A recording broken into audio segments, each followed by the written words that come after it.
Бул шаар бүтүп ишке кирип кетсе, бүгүн Кумтөр жалпы мамлекетибиздин экономикасын кандай алдыга жылдырып жаткан болсо, тамчы эркин экономикалык аймагы менен бул шаар дагы бүткүл өлкөбүздү экономикалык жактан локомотиви болуп алдыга сүйрөп кетет. Ушул жерден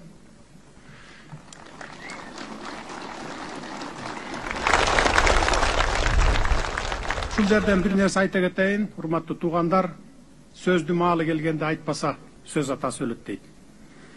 Айрым биздин кыска ой жүгүрткөн жарандарыбыз бул шаарды Баткенге салып койбойт белеңер, баарын эле көлгө сала бересиңерби деген дооматтарын айтып жатышат. Эгер Ысык көл Баткен тарапта болгондо, биринчи кезекте бул шаарды сөзсүз Баткенге салдырат элем. Инвесторлор дагы өздөрүнө ыңгайлуу курорттук аймактарды тандашат экен мындай курулуштарды курууда.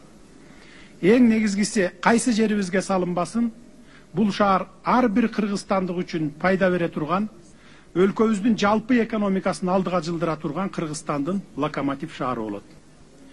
Мисалы, Кумтөр Ысык көлдө жайгашканы менен бардык пайдасы республикалык бюджетке түшүп, ар бир кыргызстандык үчүн 30 жылдан бери пайдаланып келет. Дал ошол сыяктуу эле бул шаардагы жалпы кыргызстандыктар үчүн пайда берет. Ошондуктан арканды алыс таштап, жалпы Кыргызстандын түбөлүктүү келечегин ойлойлу туугандар. Кудайдын берген бир мезгили келет. Мамлекетибиздин түштүк аймагына дагы Кудай буйрса дал ушундай шаар салынат. Көл жээгине заманбап шаар салуу аракетиндеги дымактуу планыбызды учурунда сындагандар, ага ишенбегендер да болду. Дүйнөдө болуп жаткан жетишкендиктерден жакшы кабардар болгондор алысты ойлоп, демилгени колдоп коштоп, мындай ири долбоорлорго коркпой киришүүгө салым кошушту. Коомчулуктун бир бөлүгү мамлекетибиздин чама чаркына карап, акылдуу шаар курууга чоң акча керек, анча каражат кайдан табылмак эле деп, буга чейинкидей эле кедейчилик синдромунан чыга албай, долбоордун ишке ашпастыгын айтып, бийликтегилер куру кыял кылып жатышат деген шашылыш бүтүм чыгара салышты. Айтор элибиздин пикири экиге бөлүнүп, бир бөлүгү арканды алыс таштайлы десе, экинчи бөлүгү чамабызга чактап иш кылалы деп кызуу талкуу жаралып кетти. Муну биз ачык айкын талкуу жүргүзө алган кыргыз коомчулугунун артыкчылыгы катары дагы бааласак болот.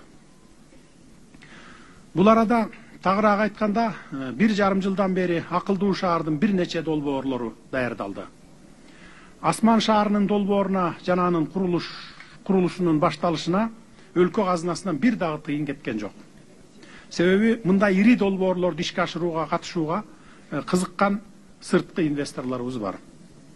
Бүгүн биз конкреттүү инвесторлор менен Асман экологиялык шаарын курууга капсула салууга изги ой тилек, жакшы максаттарды коюп, ири